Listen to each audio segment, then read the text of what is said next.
Hi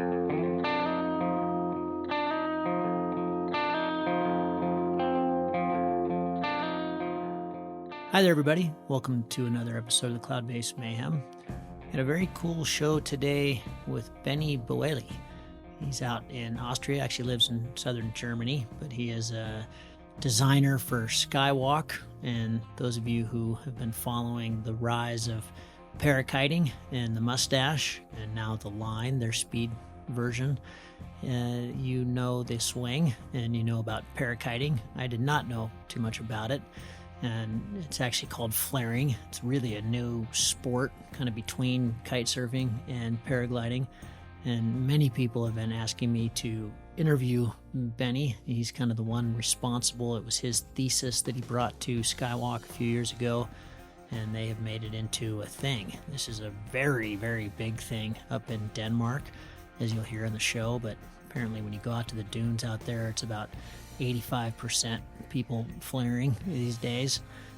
Super high energy, very interesting wings that work more. You know, if you've done some kite surfing and you understand bar pressure and letting out a bar and pulling in a bar and the power window and these kind of things, you'll be familiar with these. But we take a deep dive on flaring in this episode and find out what they're all about, what the advantages are, what the disadvantages are, how they work, the things to be aware of when you're first getting into it.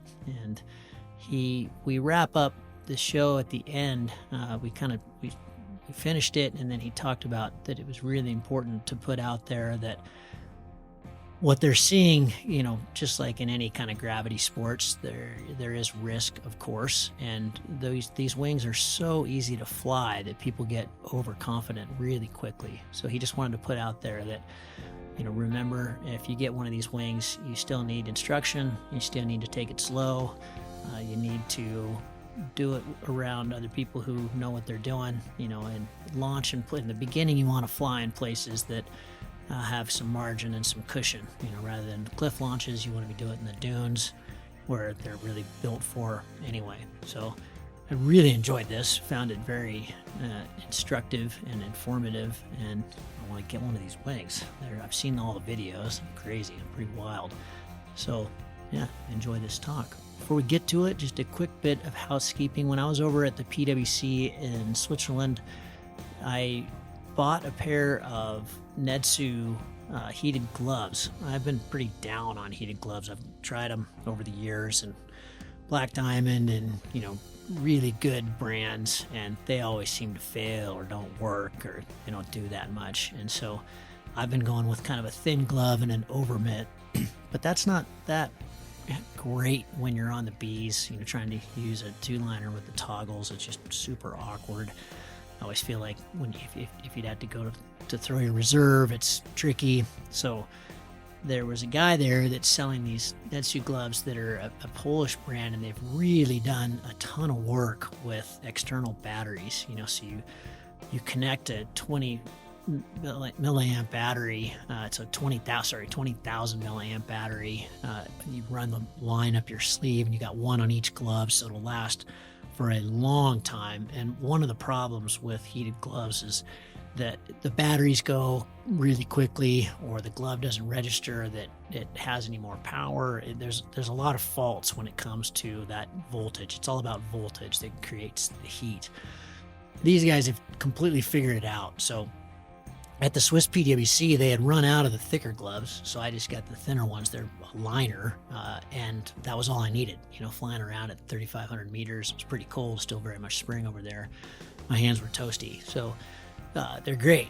And I thought they were so great that I'm now a dealer of them over in the U.S. I think I'm the only one. So if you're interested in these, I've got the thicker version and the thinner version. They're being shipped right now, so by the time this show goes up, I will have them in stock. I'll bring them to the Red Rocks Wide Open. I'll bring them to the World Cup down in Utah next month, and so you can get them from me there. But check it out. If you've been struggling with cold hands, I believe this is a very good solution. And I'll have them on the website, cloudbasedmayhem.com. Enjoy the show.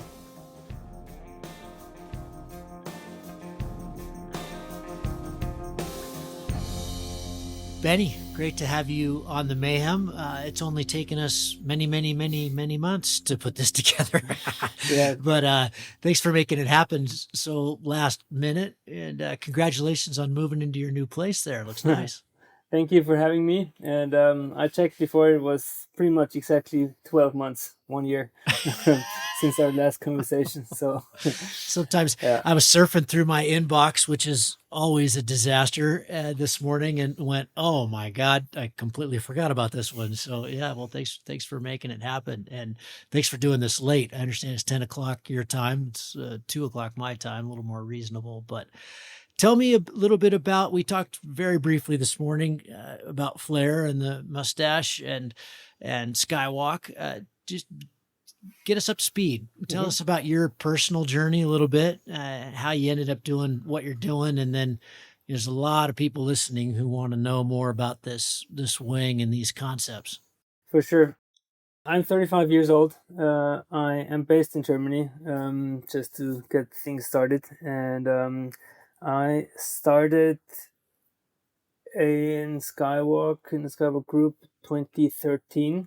But I started as a team rider for Fly Surfer, which is one brand from the Skywalk group, 2011. So now over 13 years ago.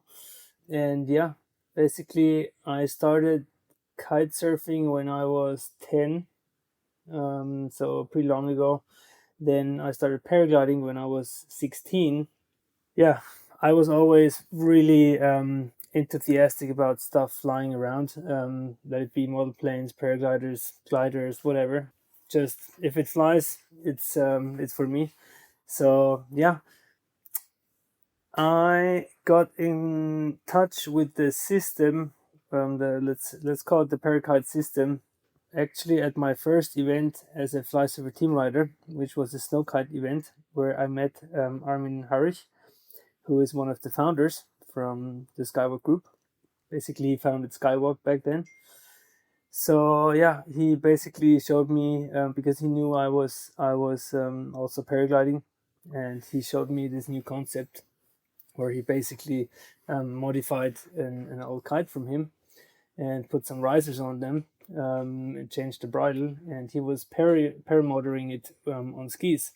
And then it was a 15 meter, and he was like just speeding up before takeoff, and then just hit the brakes and just went straight up. And I was like, okay, yeah, I want to do something with it, and I basically straight realized that this could do something to the sport.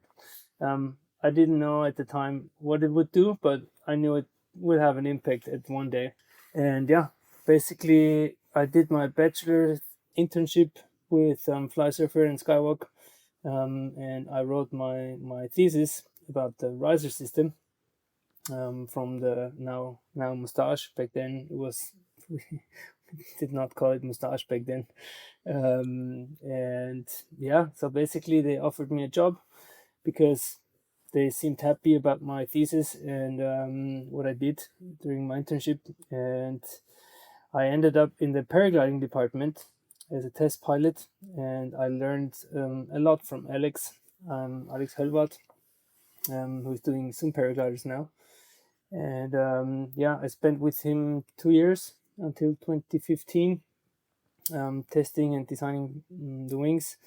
And yeah, then we had one developer from Fly Surfer, going from full time to part time. And my passion, or I felt during those 2 years that my passion is more on the kiting side of things, and I wanted to develop a race kite, because back then at the time, I really loved to kite race on the hydrofoils, which is, by the way, in the Olympic Games the first time now. So I'm also pretty excited about this. But yeah, cool. And yeah, basically I then switched full time to fly surfer kiteboarding at one point, and started designing all the foil kites. And that's basically also where I'm at now. I'm in charge for the full foil kite range, and I'm also head of development now for fly surfer kiteboarding. And if I have some time left, I designed the wings for Flair. So that's a bit the story behind me, basically how I got where I am now. How much of your design natural talent or ability comes from your background in kite surfing versus flying versus paragliding? My background is also in kite surfing. It's pretty interesting how many pilots come from sailing, kite surfing. It's quite there's quite a nice crossover. Just understanding lee and power and the power window and all these things. But I don't know of too many designers that have come through that path like you have. Maybe there's lots. I'm not aware of it, but I think the combination from my early start in both sports, basically, like I started kiting when I was 10, paragliding when I was 16, or 14, but I did my license when I was 16. I developed, I would say, a good feeling for both kind of wings, and I think this is the main part which or where I'm benefiting from now. And at the time when I was learning with Alex, I really tried to understand what or which parameters can be used from the kite, for example, in paragliding, and vice versa. And basically, the mustache is the perfect combination between both systems.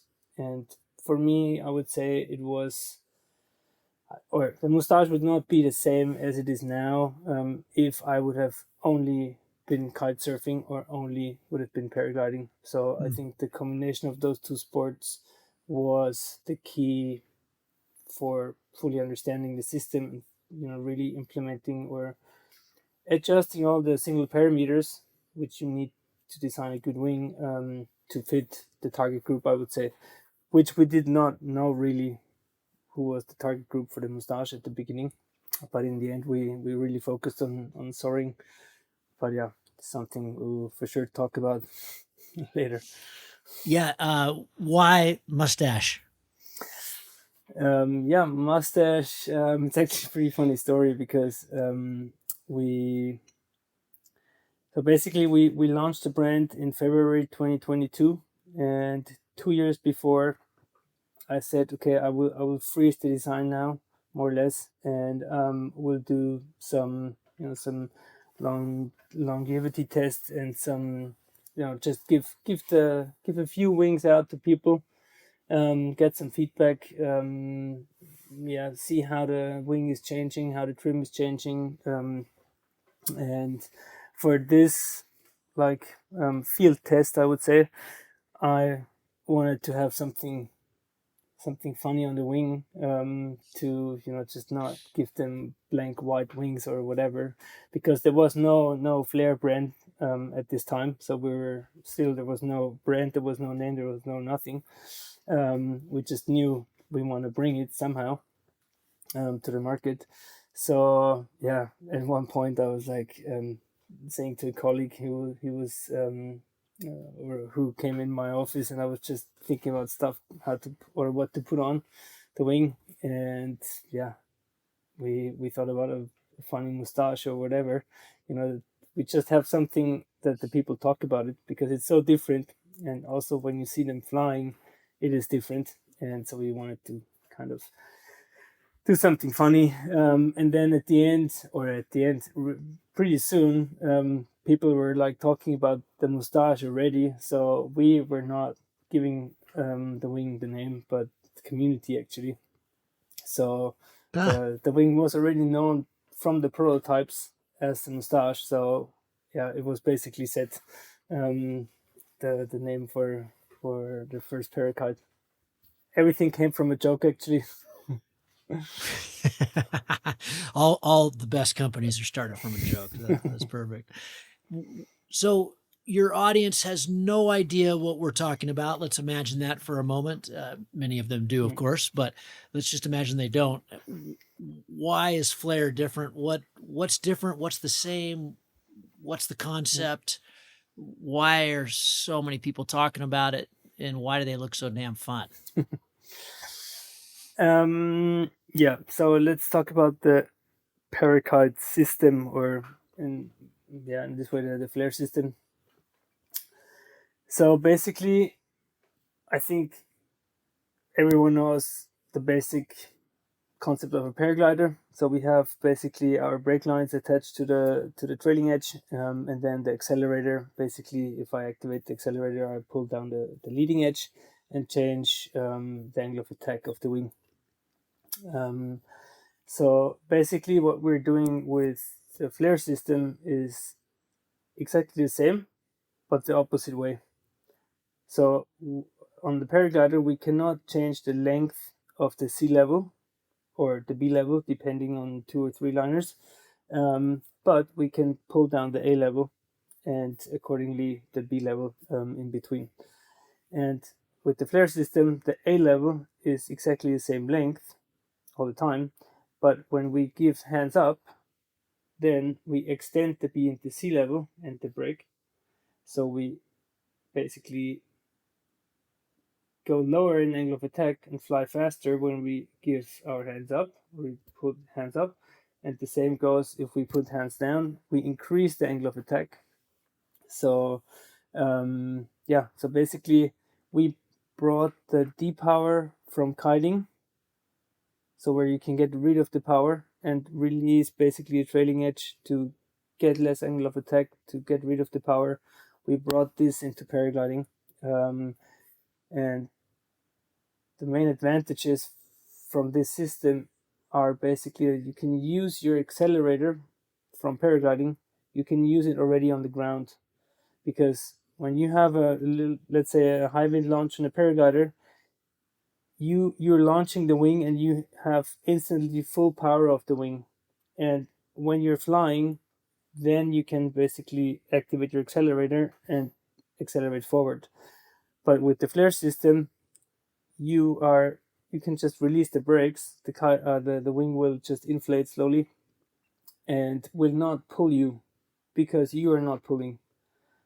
So the trailing edge is open. We have low angle of attacks, so we can handle way more wind on the ground because we can use our accelerator already standing on the ground and not only while flying, which gives you way more possibilities of top landing, positioning yourself. If we are ridge soaring, for example.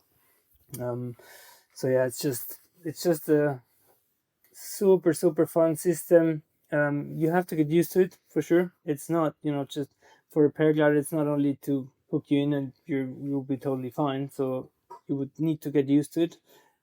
But from our experience, kiters, like really experienced kiters who had no experience in paragliding, and they have the right spot on a nice dune, no rocks, but just a nice dune, not too high, good wind. They are not having or they're not having a too hard time getting used to the paragliding system because they know that the sense of deep power already. So yeah, that's basically the main concept from the flare system. And to make the flare system really work, you need to do some tweaks to the canopy itself, because it's not really working of just buying a flare system and putting it on any other wing. It's not working that easy actually. And to find the best combination of wing and riser system, let's say, took me quite some time. So take me through again the kind of depower power that it mirrors how kite surf works. In other words, when you're pulling in the bar, you're increasing the you're increasing the pull, you're increasing the power. Yes, exactly. When you let it go, you're decreasing the power. Exactly. So Okay. how a flare system looks, we have the brake handle, and from the brake handle there are two lines going away. So the first line is the brake line, just going to a trailing edge of the wing, just like a standard paraglider. And then there's a second line which is going through a pulley on the sea level. So there is a pulley system on the sea level which basically is splitting your input from the brake by 1/3. So 1/3 of your brake input is translated to the sea level. And then from the sea level, there is another line going through the B level, which is already, or again, splitting or dividing your input by 2 again from the C. So 1/3 of your brake input is translated to the C, and 1/6 of your brake input is going to the B level. So basically, when we depower for 60 cm, 30 cm, we gain 30 cm of sea length and 15, 20 cm sea length and 10 cm on the B, and the opposite way around. So what we're doing, we're changing the angle of attack of the wing the whole time. So it's like, so for all the pilots who fly in two-liners, it's the same as you would fully accelerate and pull it down your A and fly your wing with the B level. So that's basically the exact same thing. So you're then changing only the angle of attack and not really the camber of the profile, because you're not pulling the brake. But at one point with the flare system, so when we keep pulling, at one point the brake is also activating, and then we change angle of attack plus camber if we are basically approaching the slow speed position. We can decide if we want to translate our speed into height or our height into speed at our fingertips, basically. So if you think about it in paragliding, if you go into a steep turn, you don't really have the possibility to then stay down, keep your speed, and decide when you want to go up. You will go up anyway, and that's the cool thing, which gives you just so much more possibilities playing with the ridge, especially during soaring, but also while speed flying. But for speed flying, we have now another product line. Yeah, it's just a super fun system, and yeah, for all the kiters, like you said, it's like exactly like you have your kite bar in your hand, and that's how you also steer. And does this translate into a wing that you said it sounds incredibly playful to me? That's how kites are, on the water and the snow. Soaring. Do you end up with something that translates to a lot more energy, or is it more carvy? Are we more, or is it kind of skateboarding, or is it, what would be the analogy here? I'm trying people who have only flown, or maybe even only kite surfed, what does it feel like? How is it different than me going out on a mini wing and standard mini wing and soaring? So I would say it's very dynamic. So the dynamic you can pick up during a turn when you put hands up is just crazy. So when you go in a turn with hands up, you take up so much speed, and then whether you can just keep your hands up and take the speed and go far and flare, or you pull the brakes and you get this full energy, or not 100% from it for sure, but most of it back again, and you gain the height again, which makes it a very dynamic wing, especially the small sizes, because the small sizes are for sure also more agile. So maybe about the sizing, which is also a good point right now, is that in paragliding usually you have your takeoff weight, whatever it is, 100 kilos, including your equipment, and you're flying whatever an L wing, but you are flying the L wing. But with parakiting or flaring, it's more like kiting, where you change your wing size with the wind strength. So if it's more wind, you just go down to a smaller wing, and vice versa. So that's about the sizing.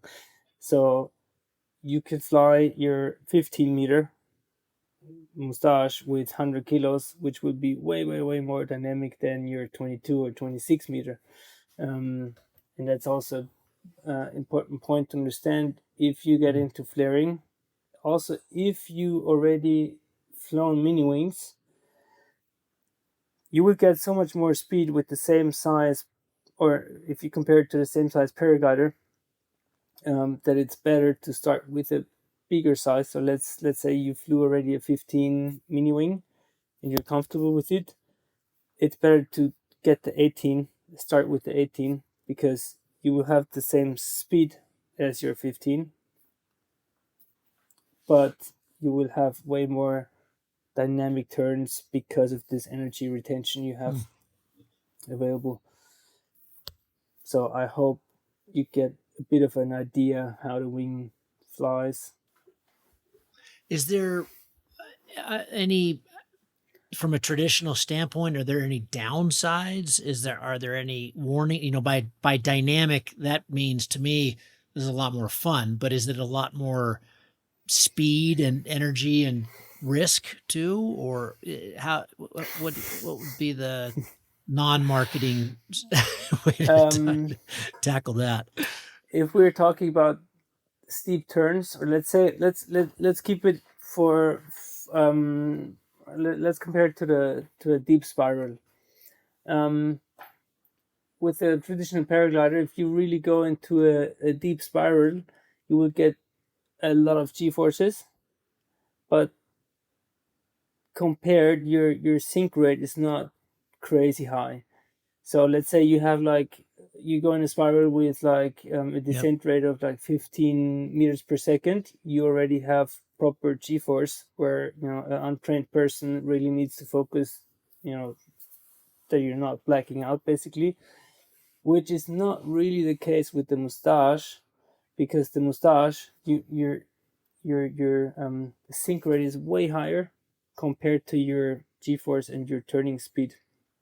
So you would basically, because you will do the deep spiral with hands up, so in your full speed position, so you will go more down instead of really going in a rotation, and that's why you can gain, or you can have way higher descent rates with way less g-forces. And that's what you basically, so when you're used to your g-forces on the paraglider and you're trying to do the same spiral or to get the same g-forces with a Moustache, you're descending with 35 to 40 meters per second basically, which then results in crazy loss in height in a very short period of time, which can be dangerous, because if you don't know how the wing takes up the speed, the ground gets close really fast. So that's one point.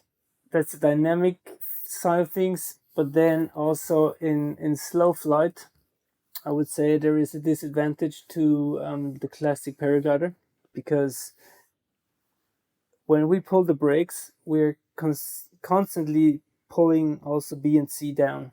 So we are constantly also increasing the angle of attack on the leading edge itself. Because on a paraglider, the leading edge does not get any pull on the B when we pull the brakes basically. So the angle of attack on the leading edge basically stays the same, which is not true because we're flying slower, so the angle of attack will change anyway. But with the flare system, we have both effects. So we are increasing the angle of attack on the leading edge because we're pulling down the B all the time, or the further we go down, the more we pull the B, and we go slower, so the angle of attack is again increased. So basically what it means that the airflow is separating a bit quicker from the leading edge topsail than with a normal paraglider. So your overall stall speed will be a bit higher, because the point of separation, or the let's say the stall speed is higher because the airflow separates a bit easier from the leading edge, because we increase the angle of attack on the leading edge a lot. Which does not mean that it's dangerous, because you really feel it. So it gets really hard on the bottom, or in your slow speed position. So you can really feel you're close to the stall point, and you better be careful basically. which is also the case with the paraglider, but the stall speed is for sure a bit higher if you compare the same size paraglider to the same size moustache. Yeah. It sounds pretty critical then to the, when you first grab one of these wings, you've got to understand the differences and probably work in slowly to understand, the potential for, height loss really fast, and then the necessity to keep your airspeed up. Yes. Yeah. So basically what we did and also still do is we do, let's say, a safety call. So you can order moustache directly on our homepage, but if you're not coming from a partner from us, you will basically get a call from us, and we will just chat with you, talk to you what your experience is, if you maybe or if we think you should maybe get a different wing, like size wise. So if you have experience in paragliding since whatever 1 year and you order a 13 moustache, we would maybe put our weight to it and send you 15 118. But no, it's basically that we want to make sure that people really understand the system and have watched our videos, and in the best case even take a small course, take a small introduction with our pro partners, and they will basically show you all the points you need to get safely into the sport of flaring. If you get a wing or if you try a wing, use it while ground handling first. Do whatever 10, 15, 20 minutes of ground handling, feel the stall point, know how it behaves with the stall point. We also have some markings on the riser where we have basically the best glide position, full speed positions anyway, fully arms up. But for the beginning, the best glide position marking is a really good reference, where you're basically in the middle of your range of motion.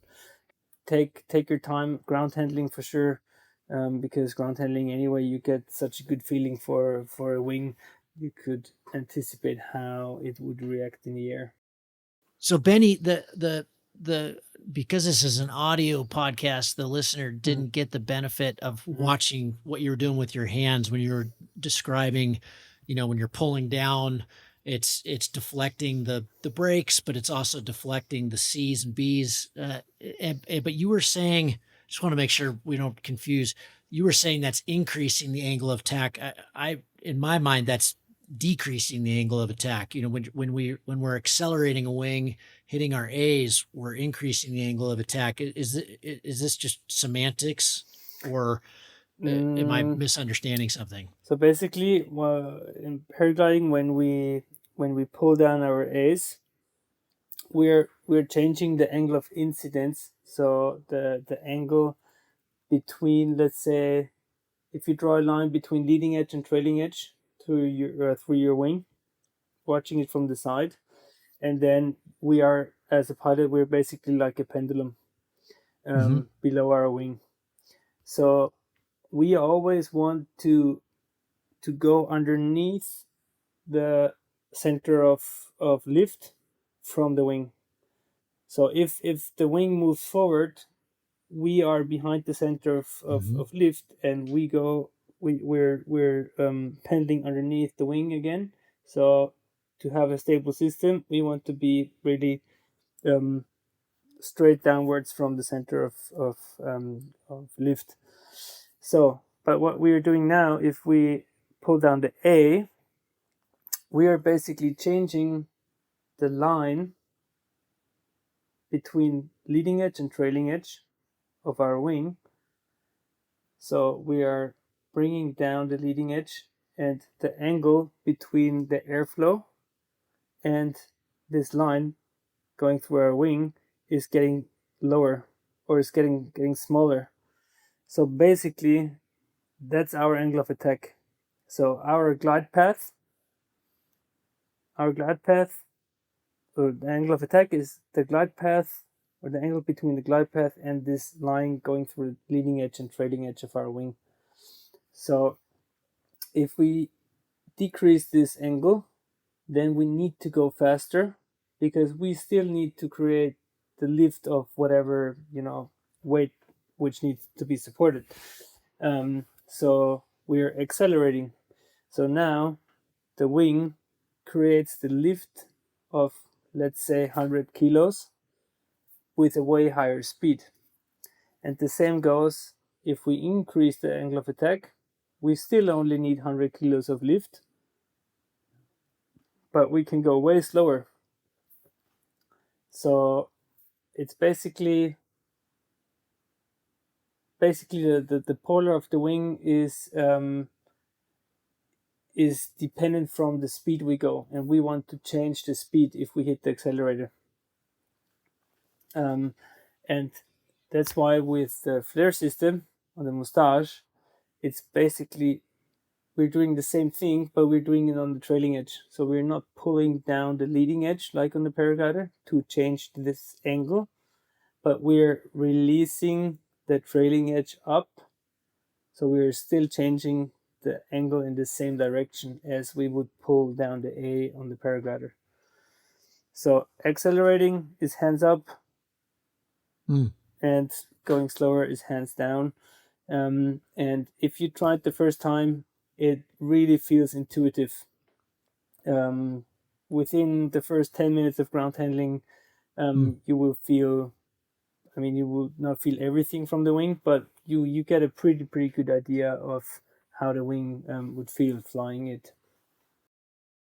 What's it like? It's great to understand it that way. What's it like to, jump back and forth? You're flying the Mustache for a few days and then you go jump on your XC glider. Is it rattle your cage a little bit, or is it become pretty natural? I'm actually the wrong person to ask because I did not touch my XC glider since, I think now 4 years, I think. Wow, really? Yeah, because I'm actually only flaring anymore. If I want to go XC, I basically just started flying gliders, and so flying gliders is just so much more efficient than going with a paraglider on cross country flights. And yeah, when I really flew a lot in the beginning, when I started with Skywalk, I for sure flew all the two-liner prototypes we had, and we went on cross country flights. But it never really catched me. It never gave me this, I would say, this adrenaline kick. But what gave me this kick is flying on a 5-meter dune with a 15-meter Moustache, and just being able to fly so precise with whatever, like half a meter or even centimeters off the dune with 60 Ks, and always being able to just pull the brakes and just take off and have this safety margin of this extra speed, which you kind of have also in paragliding, but it's a different dimension of this energy retention you get with the Moustache.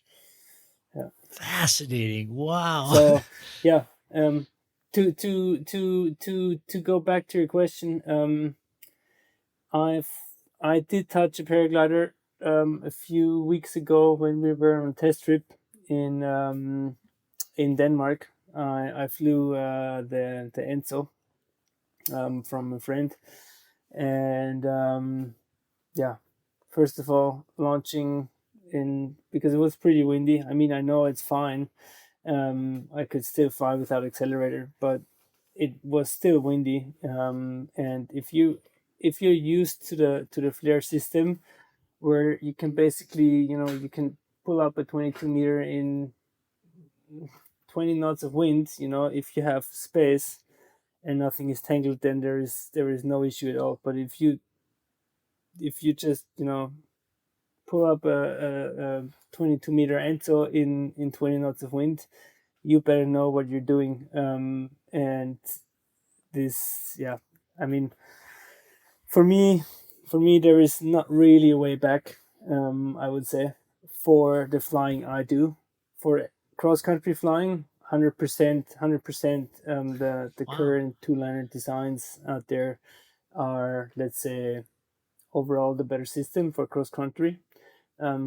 Because there is one more point I did not mention before, which can be also a bit irritating at the beginning when you start flaring.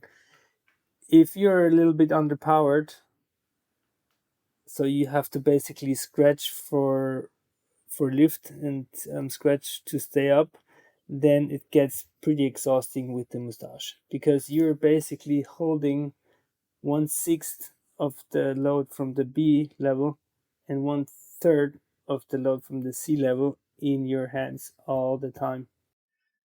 So they're really suited to flying in ridge lift and wind. I mean, I would assume it's nicer when it's laminar wind, but you want some wind with these things. If that, unless you're just descending to, on a speed run or something. So that's also why we have two different products. Okay. So we have the mustache for soaring and the line for speed flying. So the mustache is made to basically stay up. So your arm position where you fly for your best glide ratio, I would say, is totally different than on the line. So the line is basically made to go really steep and really fast and have the possibility to basically glide away from the slope, or do a glide out or whatever, or have a really flat takeoff, so where you need the glide ratio, and then you drop into a line, whatever. But the line is not made to fly or to fly for a long time in your best glide ratio, because the sweet spot where you need to fly with your brakes is really low. So you basically you're on the edge of not pulling down the brakes, but more pushing down the brakes, like before landing.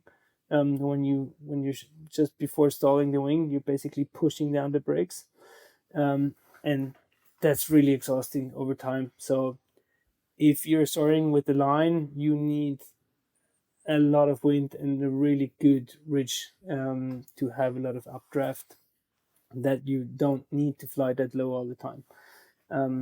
So you want to fly the mustache and the especially parakites.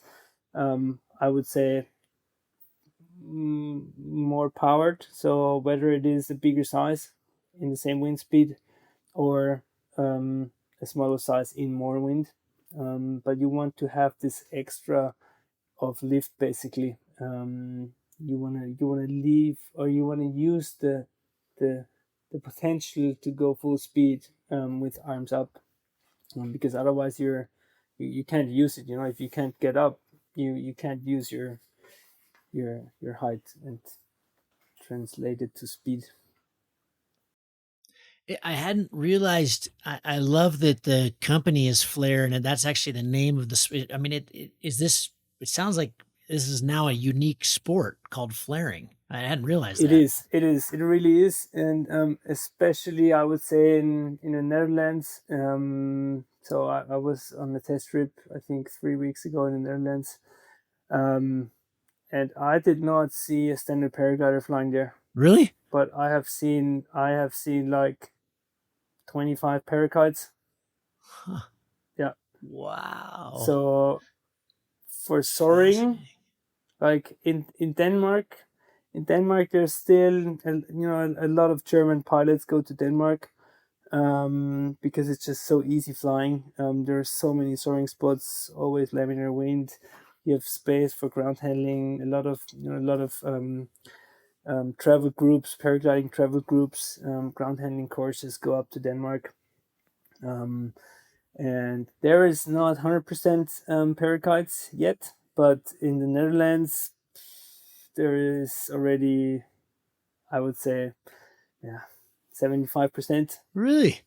with a parakite system. Wow. Um, Cool. so there's Little Cloud now. They released the wing, and they also released already a riser to basically upgrade your other Little Cloud wings you already have.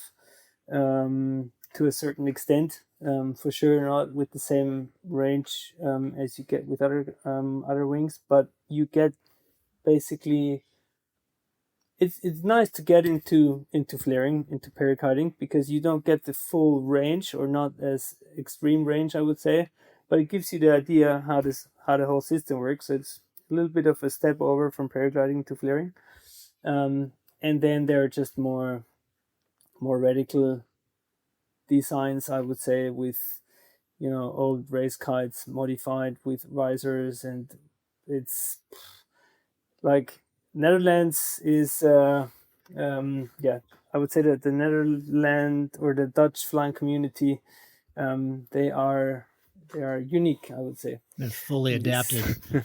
Yeah. They're convinced. Yeah. So wow. no, but we are very, very optimistic for the future of soaring. Doesn't matter if it's really only inland soaring or coastal soaring, but parakite system is really, really or outperforms a paraglide for sure. And you mentioned that right now an Enzo standard 2-liner is still totally the way to go if you're flying distance. Could that change with this system? Is there a way that there's a tweak in the mustache down the line in the future that would, it's quite interesting, because there was an article in the last cross country magazine with Honor and Amard, the French champion, was saying that basically, the shark nose 2-line concept, the current Enzo really can't be improved. They've kind of hit the wall there. There's little things, little adjustments, but the Enzo 3 has been out now for 7-8 years. And so could the parakite system be the next, the way forward potentially? That's a really, really good question. And I don't have the answer yet. But for my vision of where the whole parakiting sport could go, or in which disciplines it could go, I don't really see it too much in cross country. Because you're flying, or the goal is to fly as long as you can, basically, in cross country, to go as far as you can. If we break it down to the basics, so you can't make a record cross country flight in 3 hours. You will have to exceed basically 10 hours of flying. But then it's just very physical, because you want to stay up, you want to glide far, but you don't want to go down in a way, you want to go forward. And with the mustache and the parakites in general, it's more like, at one point we want the lift to really break down, that we go down and not forward. We want to stay on the ground and then translate this energy to height again. So it's a bit of a different requirement you're asking of the wing, because, as I said, an Enzo is made, or a 2-liner cross country wing is made to go forward, to have the best possible glide range or glide ratio, also in full speed bar. And that's not what we want soaring on a dune, for example, because we want to keep dragging our feet in the sand. And if a gust hits you and we get more lift, we want to find a way to get rid of this lift. Exactly. And that's what you don't need for cross country flying. And that's why I don't see too big of a potential in cross country with the system as it is now. Gotcha. Not saying in 5 years we have an idea, and or someone else has an idea. There are many smart designers out there. So Sure. Yeah. We can never really predict that kind of stuff, can't we? Final question, because I know we're up against a time stop here for both of us, but the is this wing, you mentioned that, if you come from a kite surfing background, it's very intuitive. It feels very familiar. You can learn it really fast. Are there groups? Is this a wing that isn't appropriate for a certain kind of pilot?